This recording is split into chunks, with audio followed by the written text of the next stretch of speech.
इस कार्यक्रम के प्रायोजक है कृषि एवं किसान कल्याण मंत्रालय, भारत सरकार। FM गोल्ड 100.1 मेगाहर्ट्ज पर मैं हूँ आमिर और मेरे साथ हैं दीपिका। स्वीकार कीजिए हमारा नमस्कार और स्वागत है आप सभी का प्रोग्राम किसान की बात में। तो दीपिका, क्या बात है, आज आप बहुत तैयार होके आई हैं? हाँ बिल्कुल, प्रोग्राम किसान की बात है और आज हम एक और नए विषय के साथ आपके साथ जुड़े हैं। विषय बहुत हमारा जो है वो अहम है पशुओं से जुड़ा हुआ। बिल्कुल, क्या खेती विषय किसानी है? की बात हो और पशुओं की बात ना हो तो ये तो हो नहीं सकता, क्योंकि ये दोनों जो क्रियाएं हैं, खेती की बात करें या पशुओं की बात करें, ये आपस में जो है जुड़ी हुई है, पूरक है एक दूसरे के। बिल्कुल, और पशुओं का प्रबंधन जो है वो बहुत इंपॉर्टेंट हो जाता है, क्योंकि जब तक हम उनका सही प्रबंधन न करें तो हमें उससे फायदा नहीं होता। तो आइए, हमारे आज के एक्सपर्ट दीपिका कौन है, बता दें आप। जी हाँ, आज के हमारे एक्सपर्ट हैं डॉक्टर RN शर्मा और आज का हमारा विषय है पशु प्रबंधन। तो आइए सुनते हैं उनसे हुई ये बातचीत और उनके साथ बातचीत कर रही हैं प्रीति।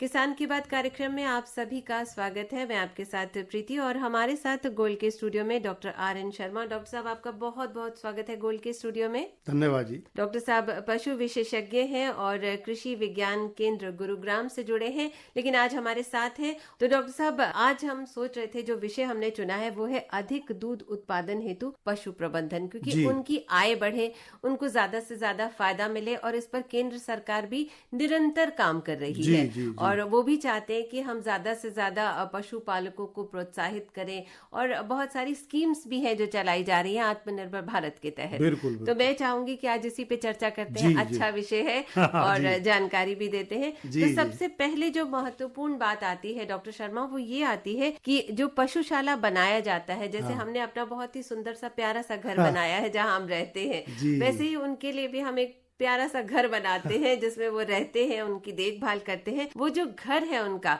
वो किस तरह का होना चाहिए जिसे हम पशुशाला कहते हैं? देखिए, अधिक दूध उत्पादन के लिए जरूरी है कि हमारा जो पशु है वो आरामदायक स्थान पर रहे, उसका रखरखाव ठीक तरह से हो, उसके लिए संतुलित आहार मिले, उसमें कोई रोग न लगे, तभी हमारा जो पशु है वो ज्यादा दूध दे सकता है। इसमें से कोई भी अगर ठीक नहीं है तो उससे दूध उत्पादन पर विपरीत असर पड़ता है।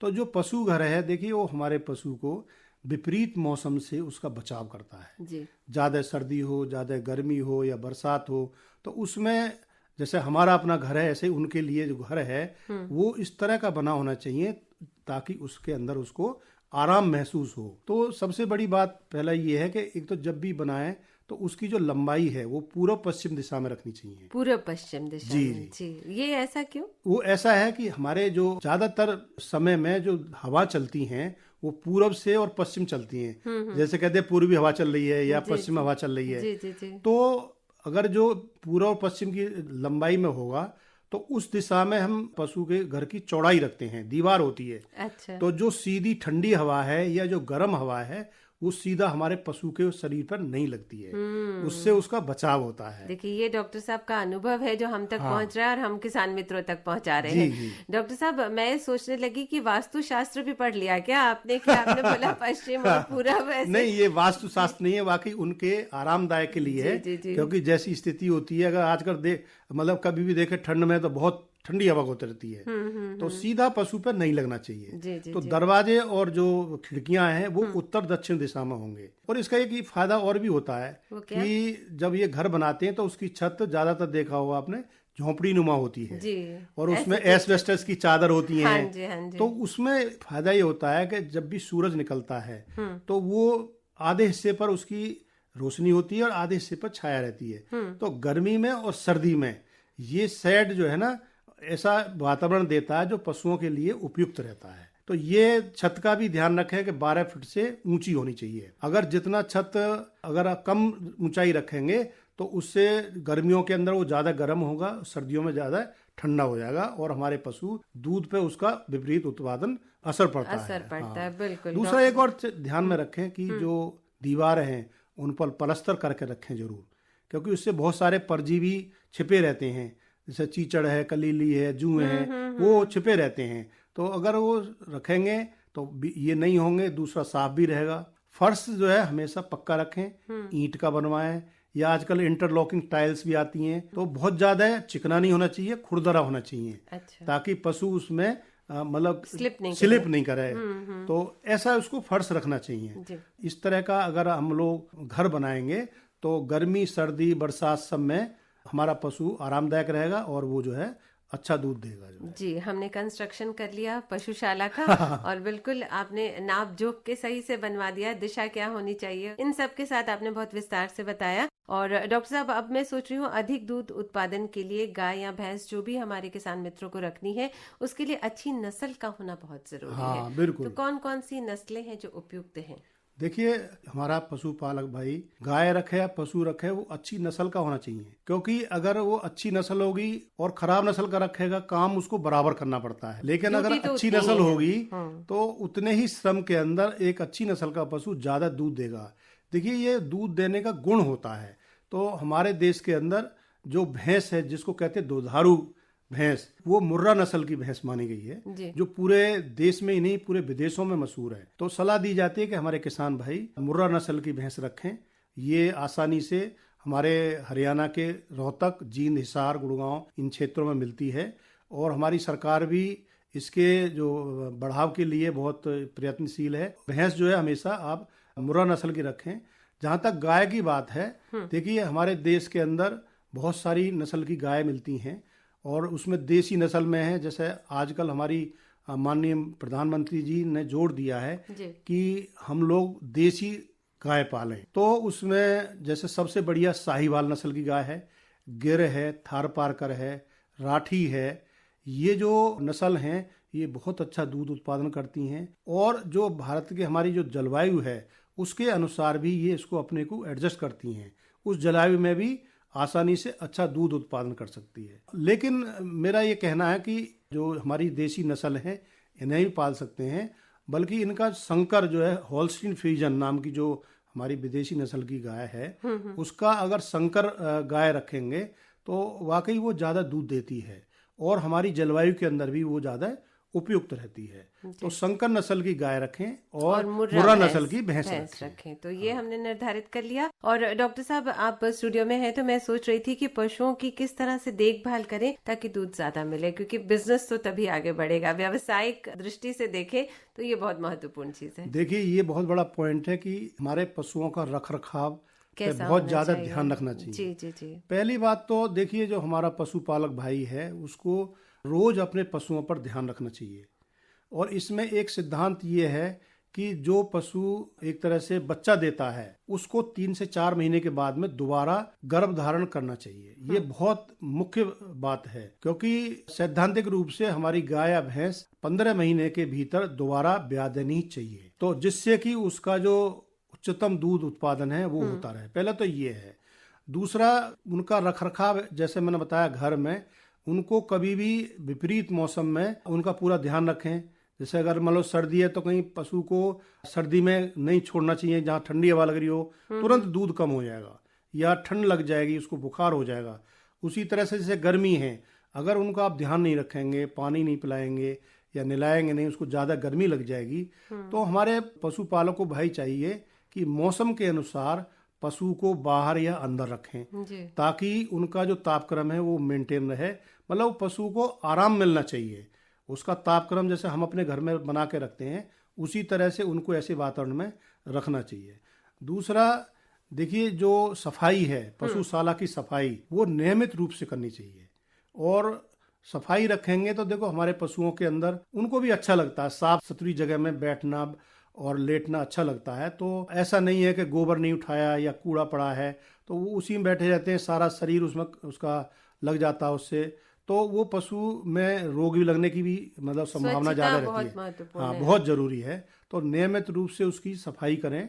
और पशुशाला जब भी बनाएं तो थोड़ा ऊंची बनाएं, ताकि जो मलमूत्र है या जो पानी से धोते हैं उसका वो आसानी से बाहर निकल जाए। तो मतलब ये है कि अगर गर्मी का मौसम है तो छाया में रखें, पेड़ होने चाहिए पशुशाला के पास में। और उनका जो है ये ध्यान रखें कि कोई भी अगर मान लो को लगता है कोई सुस्त हो जाता है, कुछ होता है, तो तुरंत ही उसका पशु चिकित्सक से जांच करवाए। और ऐसा ना छोड़े कि भाई चलो बीमार कम खा रहा है। मतलब पशु पालक का पूरा ध्यान हमारे पशु पर रहना चाहिए कि कौन सा पशु ठीक दूध दे रहा है, कितना दूध दे रहा है, उनका रिकॉर्ड भी रखें। तो अगर ये सारा पूरी तरह से उनका रखरखाव करेंगे, उनको अच्छी तरह से रखेंगे, तो निश्चित रूप से वो ज्यादा दूध देगा। बिल्कुल बिल्कुल। और अब थोड़ा सा आहार पे भी चर्चा कर लेते हैं। खाना अच्छा होना बहुत जरूरी है अगर अच्छा दूध चाहिए तो। बिल्कुल बिल्कुल। देखिए, जो आहार है पशुपालन में अगर देखें तो लगभग 80% जो खर्चा है वो आहार पर होता है। और आहार आजकल वाकई बहुत महंगा आहार होता है।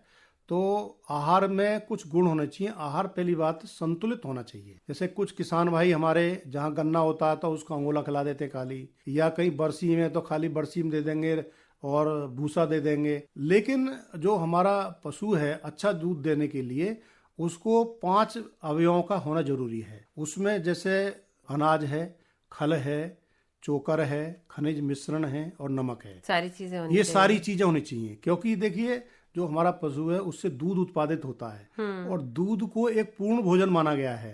उसमें सारे तत्व होते हैं। हमारा जो छोटा बच्चा होता है देखिए दूध पी के ही बड़ा होता है। तो इसका मतलब है कि दूध में जो उत्पादन होता है तो उसमें पशु के शरीर से वो सारे तत्व दूध बनाने में लगते हैं उसमें।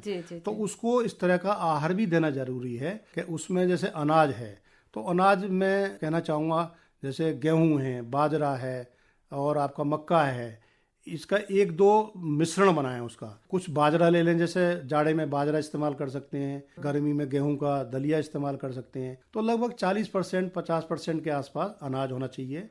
30-35% उसमें खल होनी चाहिए। और खल में भी मूंगफली की खल है, तिल की है, सरसों की है, जो भी उपलब्ध हो, सस्ती हो, वो खल लेनी चाहिए। 20% उसमें चोकर होना चाहिए। अच्छा। या चने का छिलका हो या चूरी हो। इससे क्या है, जब हम पशु को खिलाते हैं तो दाना फूल जाता है और पशु बड़े चाव से भूसे को और उससे खा लेता है। और देखो जो सबसे महत्वपूर्ण है वो है खनिज मिश्रण। ये लगभग पशु को आहार में 2% होना चाहिए। ये खनिज मिश्रण बाजार में मिलता है और इसके अंदर calcium, phosphorus, magnesium, copper, cobalt, वो सारे खनिज तत्व होते हैं जो पशु के शरीर को बनाए रखने के लिए और दूध उत्पादन के लिए बहुत जरूरी होते हैं। अगर इनमें से कोई भी तत्व जैसे कैल्शियम है, अगर इसकी कमी हो जाती है तो हमारे पशु को कई रोग लग जाते हैं। और देखो पशु को नमक जो है तो वो तो कहते हैं ना 2 मुट्ठी नमक जरूर देना चाहिए। इससे पशु की प्यास बनी रहती है, भरपूर पानी पीता है और उसका चारा दाना अच्छी तरह से हजम हो जाता है। तो ये 5 चीजें हमारे पशु को मिलाकर खिलाएंगे तो ये एक संतुलित आहार हो जाता है। और इसके साथ साथ इम्पोर्टेंट ये है कि जो मौसमी हरा चारा है वो 25 से 30 किलो प्रति पशु जरूर देना चाहिए। जैसे खरीफ के अंदर ज्वार है, लोबिया होता है, मक्की होती है, मकचरी होती है। रबी में देखिए आज जैसे बरसीम है, रिजका है, जई है। ये मौसमी हरे चारे किसान को उगाने चाहिए और पशु को जरूर खिलाना चाहिए। और तकरीबन सूखा आहार है उसमें तकरीबन गेहूं का तूड़ा देते हैं या कड़वी भी दे सकते हैं। तो ये सूखा चारा भी देना चाहिए, हरा चारा भी देना चाहिए और दाना भी देना चाहिए। इस तरह का अगर आहार देंगे तो हम अपने पशु से उसकी क्षमता के अनुसार पूरा दूध ले सकते हैं। जी। अब मैं सोच रही थी कि समय लगभग हो गया है, लेकिन कौन कौन से रोग हैं जो पशुओं को परेशान करते हैं, तो इनसे भी थोड़ा बचाव करते हुए चलते हैं। देखिए 2 रोग तो ऐसे हैं हमारे पशु को जिनका टीकाकरण हो रहा है। जैसे आजकल देखिए कोरोना के टीका चल रहा है। हाँ, और गलघोंटू। भैंस के अंदर गलघोंटू बहुत बीमारी होती है और उसमें बहुत तीव्र से फैलता है और उसमें इलाज करने का भी मौका नहीं मिलता और पशु का गला घुट जाता है और उसकी मृत्यु तक हो सकती है। उसी तरह से जो हमारी गाय है उसमें मुंह खुर का रोग गाय को भी लगता है और भैंस को भी होता है, दोनों को होता है। मुझे लगता है कि टीकाकरण करा लेना इसका टीकाकरण करा लें। मार्च और सितंबर में मुफ्त होता है, सरकार लगाती है। तो इनका टीकाकरण करा लेंगे तो इन रोगों से बचते रहेंगे। बाकी जो रोग जैसे एक थनैला रोग होता है, ये बहुत खतरनाक होता है। तो उसके लिए हमारे चाहेंगे कि हमारे पशुपालक भाई एक वैज्ञानिक तरीके से, साफ तरीके से पशु का दूध निकालें। दूध निकालने से पहले उसको अपने हाथ साबुन से साफ करें। पशु के थन को पोटेशियम परमानेंट के घोल से धोएं और दूध निकालने के बाद में भी थन को डुबो दें उसके घोल से, तो कभी भी थनैला नहीं होगा। और अगर खांसते हैं, खांसी हो रही है तो सामने न खांसें। पूर्ण हाथ विधि से दूध निकालें और दूध निकालने से पहले उस जगह को साफ कर लें। सबसे महत्वपूर्ण बात है स्वच्छता। स्वच्छता करेंगे तो हमारा पशु जो है अच्छा दूध देगा, उसको ये रोग भी नहीं लगेंगे और हमारे किसान भाई को पशुपालन लाभदायक होगा। डॉक्टर साहब, मैं ये जानना चाह रही थी कि दूध निकालते समय कोई विशेष सावधानी है जो बरतनी चाहिए? हाँ, जैसे बताया था मैंने, दूध निकालते समय देखिए नाखून बड़े नहीं होने चाहिए। हाँ। जो दूध निकालने वाला व्यक्ति है उसके, और कपड़े साफ होने चाहिए, गंदे नहीं, मतलब ऐसा नहीं है कि महंगे हों, जो भी कपड़े हों साफ होने चाहिए। और सबसे महत्वपूर्ण ये है कि दूध निकालने से पहले साबुन से हाथ जरूर धो लें। और जो अगर दूधिया भी आता है दूध निकालने के लिए, तो उसको भी कहना चाहिए कि भाई पहले आप उसके हाथ धुलाने चाहिए, तब पशु का दूध निकालना चाहिए। अगर इस तरह से अगर नहीं करेंगे तो इसमें एक थनैला रोग हो जाता है, जो अभी हम जिक्र कर रहे थे, और उससे पशु को बहुत नुकसान हो जाता है। बिल्कुल, बहुत विस्तार से और बहुत अच्छी जानकारी आपने दी है, और हम उम्मीद करते हैं कि जो हमारे किसान मित्र पशु व्यवसाय की तरफ रुझान रखते हैं, उन्हें इन बातों को ध्यान में रखना अवश्य चाहिए। बिल्कुल। डॉक्टर साहब, बहुत बहुत धन्यवाद स्टूडियो में आने के लिए और हमें समय देने के लिए और हमसे बातें करने के लिए। धन्यवाद जी, आपका भी। जी, प्रीति आपसे चाहती इजाजत, नमस्कार।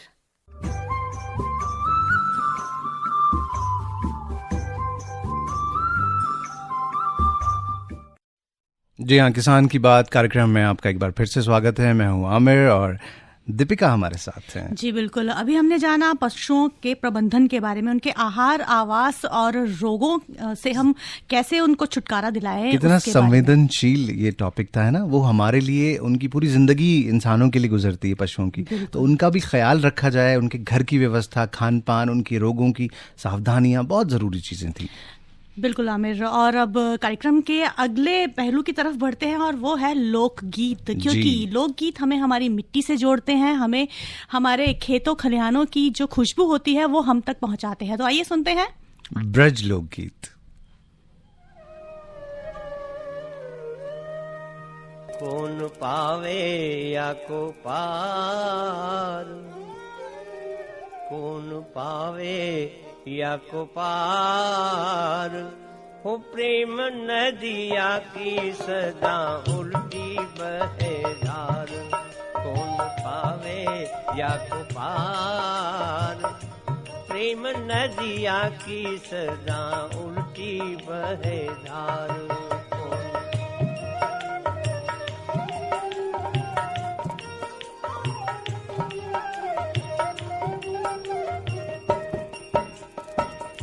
धार ये अगम,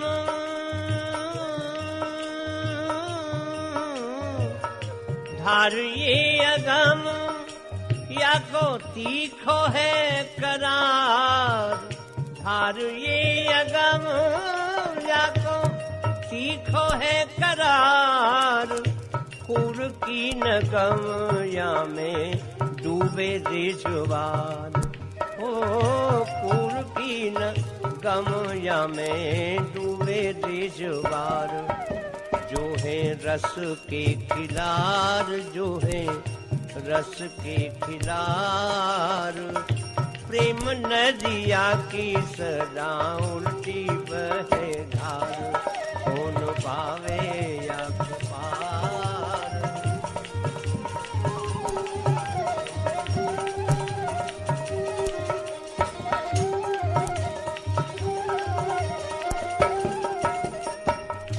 देखो मैं सुनाऊं, देखो मैं सुनाऊं एक बात अनमेल। देखो मैं सुनाऊं एक बात अनमेल। अरे ब्रह्म निराकार रहो गोकुल में खेल। ओ ब्रह्म निराकार रहो गोकुलों में खेल। कहाँ नंद यशोदा के द्वार। प्रेम नदिया की सदा उल्टी बहे धार। कौन पावे या पार।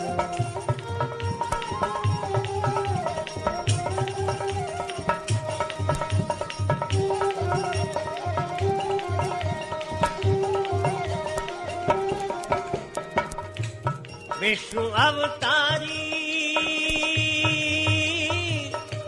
विष्णु अवतारी विश्व पालन करन विष्णु अवतारी, विष्णु अवतारी विश्व पालन करन, रे चोरी दही खावे सो अहिरन घरन, ओ चोरी दही खावे सो अहिरन घरन, लक्ष्मी को भरतार, लक्ष्मी को भरतार, ओ प्रेम नदिया की सदा उल्टी बहेदार। और खेती किसानी की और पशुओं की बात हो गई आज, और अब बारी है इससे जुड़े हुए एक और पहलू के बारे में बात करने की, और वो है मौसम। जी बिल्कुल, तो मौसम की तरफ रुख करें। बिल्कुल। मौसम की दस्तक किसान के घर तक। अगले 24 घंटों के मौसम की बात करें तो उत्तर प्रदेश, बिहार और पश्चिम बंगाल के कुछ हिस्सों में घना कोहरा रहने की संभावना है, और साथ ही पश्चिम बंगाल, उत्तर प्रदेश, बिहार, मध्य प्रदेश में के कुछ स्थानों पर 24 से 48 घंटों तक शीतलहर बने रहने का अनुमान है। और जम्मू कश्मीर और लद्दाख में हल्की बारिश और हिमपात भी हो सकता है। और अगर उनसे जुड़े हुए एक और राज्य हिमाचल प्रदेश की बात करें तो बारिश और बर्फबारी शुरू होने की संभावना है। और अगले कुछ दिनों में पंजाब और हरियाणा के कुछ हिस्सों में ओलावृष्टि के साथ साथ उत्तर प्रदेश में भी बारिश की आशंका जताई जा रही है। तो बिल्कुल, मतलब दीपिका, मौसम फिर से करवट बदल रहा है। बिल्कुल। और हमें लग रहा था कि अब मौसम खुल रहा है, लेकिन फिर से शीतलहर आने वाली है। चलिए अब मौसम की बात करते हैं, बाजार भाव की बात। चलो पगडंडी से मंडी। जी हाँ दोस्तों, आजादपुर सब्जी मंडी से प्राप्त सूचना के अनुसार आज के बाजार भाव कुछ इस प्रकार हैं। अमरूद 60 रुपए प्रति किलो, चीकू 20 रुपए प्रति किलो, अंगूर 70 रुपए प्रति किलो, किन्नू की अगर हम बात करें तो 15 रुपए प्रति किलो। सब्जियों में बथुआ 14 रुपए प्रति किलो, बैंगन 11 रुपए प्रति किलो, पालक 8 रुपए प्रति किलो और मटर 13 रुपए प्रति किलो के दर से बाजार में उपलब्ध है। चलिए, बाजार भाव हो गया, मौसम हो गया, तो ऐसा करते हैं दीपिका, हम अपने किसान मित्र से बात करते हैं ना। बिल्कुल, किसान मित्र से बात करते हैं, उनके प्रयास और उनके अनुभव जानते हैं। आइए जानते हैं।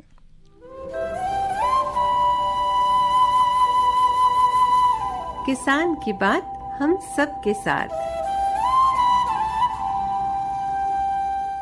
मैं अमित बोल रहा हूँ जी, अमित त्यागी, गाजियाबाद मोरटा से जी। जी अमित जी, आपका स्वागत है हमारे कार्यक्रम में। अमित जी बताइए, खेती वेती किस चीज की कर रहे हैं आजकल आप? खेती भाई साहब इस समय तो सब्जियों की कर रहे हैं जी हम तो। मेरे पास 12 बीघे है जी। सब में मतलब सब्जी लगाते हैं, कुछ और नहीं लगाते हैं? नहीं, सब्जी लगाते हैं जी, कुछ पशुओं का चारा लगाते हैं जी। 4 बीघे करीब तो पशुओं का चारा लगाते हैं, बाकी में सब्जी बोते हैं जी। तो क्या क्या सब्जी लगाई हुई है आपने आजकल? सब्जी इस समय तो जी फूल गोभी है जी, बंद है जी, पालक है जी, चकुंदर लगे हुए हैं जी, मूली है जी, सलगम है जी, धनिया चल रहा है जी समय। अच्छा, डेली तुड़ाई का काम भी रहता होगा उसका? हाँ, डेली हो जाता है जी, कभी कोई सी सब्जी का जी, कभी कोई सी का, ऐसा है। तो ये सारी सब्जी एक साथ ही एक ही उसमें लगाई थी या अलग अलग कुछ अंतराल के हिसाब से लगाई थी? कब लगाई थी आपने ये? नहीं, सारी एक साथ तो नहीं लगाई जी, अंतराल से ही लगाई है जी। सबसे पहले मूली लगी थी जी, फिर उसके बाद पालक लगा, थोड़ी सर्दी बढ़ी तो जी मेथी थी और चकुंदर है जी। अंतराल से लगाते रहे, ऐसे खेत खाली होते रहे जी। अच्छा, लगाते रहे जी। अच्छा, एक चीज बताइए अमित, जैसे कि जाड़े के सीजन में किस तरह से देखभाल करते हैं आप? क्या क्या सावधानी रखनी पड़ती है आपको? जाड़े में देखभाल का तो जी ज्यादातर तो ये सब सर्दियों की सब्जियां हैं जी, पर फिर भी जैसे फूल गोभी है जी, ज्यादा सर्दी पड़ी है, कोहरा पड़ा है तो वो कई बार उसका खराब होने का डर रहता है जी। सुरक्षित तो जी एक तो पानी वगैरह का ध्यान रखना पड़ता है जी, सही समय पर पानी लग जाए जी। अच्छा। और खरपतवार वगैरह का नलाई गुड़ाई थोड़ी ठीक सी हो जाए। सब्जियों में ज्यादा दवाइयाँ वगैरह तो लगती नहीं जी। कई बार तो ऐसा होता है कि पानी तो चाहिए, नमी बनी रहे ना जिससे थोड़ा पाले का असर कम होता है, बीमारियों का असर थोड़ा कम होता है जी, और सब्जी थोड़ी ग्रोथ भी करती है जी। पानी का थोड़ा ध्यान रख कर देना होता है जी। अच्छा, खरपतवार के लिए कभी कभी तो ऐसा होता है कि किसान भाई अपने हाथों से उसकी सफाई करते हैं, कभी वो दवाइयों का प्रयोग करते हैं, तो आप कैसे करते हैं? हम तो जी अपने हाथ से सफाई कराएं, क्योंकि सब्जियों में दवाई लगाएंगे तो वो फिर नुकसान भी देगा जी। खरपतवार की जो दवाई है ना जी मारने की, हाँ जी, थोड़े पत्ते वाली या बारीक वाली, उसमें क्या है सब्जियों को नुकसान है जी। तो इसलिए हमने तो अपने हाथ से ही जो है जी 1-2 कर रखी है, मजदूर पे हैं महिलाएं हमारे यहाँ जी, उन्हीं से नलाई गुड़ाई से ही निकलवाने की कोशिश करते हैं जी। अच्छा, खाद कौन सा इस्तेमाल करते हैं आप? खाद वैसे तो जी हम ज्यादातर तो, क्योंकि सब्जियों का ज्यादातर तो देसी खाद है जी, हम तो ज्यादा मात्रा में तो देसी रखते हैं जी। गोबर का जी मेरे पास अपनी 5 गायें हैं, तो वो बढ़िया जो उससे गोबर का ही लगवाते हैं जी। कभी कभार लगता है जैसे पालक में इस बार यूरिया लगवाया जी मैंने थोड़ा सा पीछे। अच्छा, कभी कोई अगर समस्या होती है तो उसको किस तरह से दूर करने की कोशिश करते हैं? कभी कृषि विभाग से भी कोई संपर्क करते हैं आप? कृषि विभाग से जी हमारे यहाँ वहाँ है मुरादनगर में कृषि विज्ञान केंद्र जी। हाँ जी, हाँ जी। तो वहाँ के डॉक्टर साहब हैं, डॉक्टर अनंत जी भाई साहब हैं। हाँ, हाँ। तो वो आते रहे, उन्हें मालूम है जी। हम इधर कई 1-2 बार बीज पूछने गए थे। हाँ। तो तब से बेचारे आते हैं जी, बढ़िया। अच्छा, बीज कहाँ से परचेज करते हैं आप? बीज भाई साहब एक तो गाजियाबाद में ही है, मंडी में 1-2 बीजों की दुकानें, तो बाकी इंदिरा मार्केट है दिल्ली की, बीज की बहुत बड़ी मार्केट जी। जैसे डॉक्टर साहब बताए ना विज्ञान केंद्र वाले जो डॉक्टर साहब अनंत जी, उनसे मालूम कर लेते हैं। कई बार अच्छी वैरायटी आ रही होती है तो डॉक्टर साहब से पूछ लेते हैं या वो बता देते हैं। ग्रुप बनाया जो किसानों का, सब्जी वालों का, इस तरह से जी। अच्छा। तो डॉक्टर साहब उसमें भी बीज की किस्म है या कोई ऐसी है तो वो डाल देते हैं। एक कार्यक्रम कई बार हम लोग गए हैं, कृषि वालों के कार्यक्रम सरकार के हुए हैं जी, तो उसमें भी बता दें कि भाई एक क्वालिटी इस बार इसको लगा के देखना, इसको बो के देखना। अच्छा, मतलब आपको कृषि विभाग से आपको पूरी तरह से सहूलियत मिल जाती है जब भी कभी हेल्प की जरूरत होती है? हाँ, सहायता मिल जाती है, योजनाओं की मालूम पड़ जाती है जी। सरकार की योजनाओं का लाभ लिया है जी। सरकार की तो उत्तर प्रदेश सरकार की भी कई, एक तो उसकी ड्रिप की थी जी, सिंचाई की, तो मेरे उसमें सब्जियों के लिए उसमें बड़ी अच्छी रही जी। पहले तो ऐसा था जी भरे से भरते थे नाली से पानी। हाँ। लेकिन उनकी योजना थी ड्रिप की जी, उसमें सब्सिडी भी थी अच्छी खासी। तो वो उन्होंने पाइप लगा के पूरा मेरे ट्यूबवेल से वो सिस्टम किया है जी। बड़ा फायदा, पानी भी बचा है जी और जल्दी भी सब्जी को जितना चाहिए उतना लग जा। तो वो बहुत बढ़िया योजना है जी सिंचाई की जो है जी। पहले से अब थोड़ी सी एक तो ट्रांसपोर्ट की बहुत बढ़िया है जी मामला। अब ई रिक्शा आ जाते हैं जी और बाकी टेम्पो भी हैं। पहले क्या था जी, अपने वाहन से लेके जाओ पहले मंडी तक। कई बार जो है वो समस्या थी। सहूलत एक सबसे बड़ी ये है जी डॉक्टर साहब की जो हमारे खेत पे ही आ जाए जी। अब तो खेत पे बता दें भाई क्या बो रखा है, इसमें यूं कर लो या और तुम इसमें ऐसा पानी लगाना। पहले से तो जी अंतर है जी। फिर बीज अच्छे आ गए जी। अब कई बार तो बड़े अच्छे बीज है। इस बार एक पालक का नया बीज आया जी, बहुत अच्छा और ग्रोथ ज्यादा है जी, पत्ता भी चौड़ा उसका। तो फायदा तो जी है। अब तो ये है जी नई नई वैरायटियां आ रही हैं जी। अब आप देखो मूली की कितनी अच्छी बीज आया जी पिछली बार से। इस बार का बीज जो मूली का जी वो बहुत अच्छा है जी, बड़ी अच्छी लंबी और सफेद मूली है जी, खराब भी नहीं होती। अच्छा, ये जो इस समय सब्जी लगा रखी है ये कब खत्म हो जाएगी? उसके बाद फिर दूसरी कब लगानी शुरू कर जाएंगे, जैसे आगे गर्मियों का जो मौसम आएगा? बस गर्मियों का जी बस अब शुरू होने वाला है। बस जो खेत खत्म होता चलेगा जी उसमें बोते चलेंगे। अब कौन सी सब्जियां लगाएंगे आप? अब मतलब जैसे आप बताइए, धनिया लगाएंगे जी, खीरे लगाएंगे जी, लौकी लगाएंगे। बेल वाली सब्जी, इनके लिए और ज्यादा सावधानी रखनी पड़ती होगी आपको। हाँ जी, उनका थोड़ा सा ध्यान रखना पड़ेगा। आपसे बातचीत करके बहुत अच्छा लगा। धन्यवाद। धन्यवाद भाई साहब।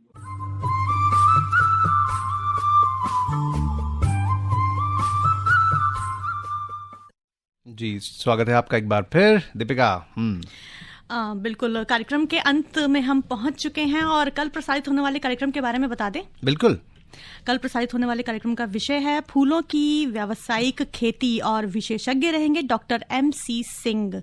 और ये रहेगा लाइव फोन इन कार्यक्रम रहेगा और हमारे फोन नंबर्स हैं। बिल्कुल, हम आपको आपका फोन नंबर बताते हैं। 23421081, ये हमारा फोन नंबर रहेगा। और अगर आप SMS करना चाहें तो 53010 पर आप SMS कर सकते हैं, GOLD गोल्ड टाइप करके। और इसी के साथ अब आमिर और दीपिका को दीजिए इजाजत। नमस्कार। इस कार्यक्रम के प्रायोजक थे कृषि एवं किसान कल्याण मंत्रालय, भारत सरकार।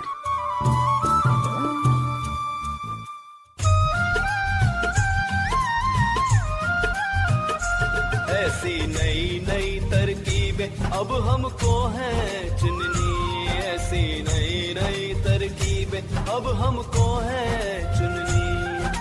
लक्ष्य हमारा हर किसान की आमदनी दुगनी। लक्ष्य हमारा